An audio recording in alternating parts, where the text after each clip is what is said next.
No, absolutely not. Okay. Absolutely not. I think if you have really deep relationships with girlfriends, it may come up, but no, it doesn't come up as often as it should. And I think it would normalize it a lot if we could be a little bit more vulnerable and bring up things that, you know, without worrying about judgment by friends or others. Mm-hmm. So, yeah. I think people just don't really, you know, we just don't know what we don't know, and you're almost afraid to show you're infallible or you're not on top of things, or you don't even know where to begin. You start, you know, you really internalize it. Whatever's happening for you, it's, oh, it's me, or I've got to get a grip on this, I've got to get a hold of this. And so we just don't even put two and two together, Yeah. really. Yeah.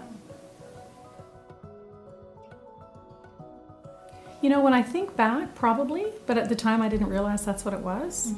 And if I think about symptoms of menopause now, as I'm learning a little bit more, it was probably around headaches, excessive bleeding, cramping, just not feeling yourself, and to the point where you couldn't show up as the confidential person that you are. And now when I look back on that, and I did miss some work around what I thought were those symptoms, is actually probably a bigger thing that I didn't realize. The worst, I think, it's the heat up for me. It's the hot flashes during the day. It's in the work that I do, I'm often in front of people, and there's nothing worse than having your, as I mentioned, your glasses fog up, or, you know, a big huge sweat stain on your shirt or your blazer or what have you. So it's been the heat up and just feeling like I'm out of control. I can't control this, I don't know what's going on. So those are probably the worst symptoms that I've experienced. Yeah. The confidence piece, I didn't realize it could, I always thought it was more structural, or if that's the right term, biological, I guess.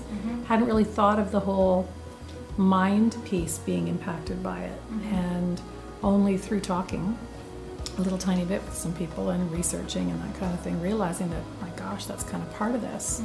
And the whole hormone thing, imbalance, hormone imbalance, you know, that kind of thing. So yeah, it's probably the most surprising, threading all of these what I thought were separate things together.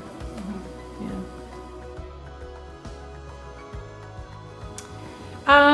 Well, I went to my doctor, and being a woman, I thought that, you know, we'd be able to talk it through. And so I've talked with her. I have tried HRT, hormone replacement therapy.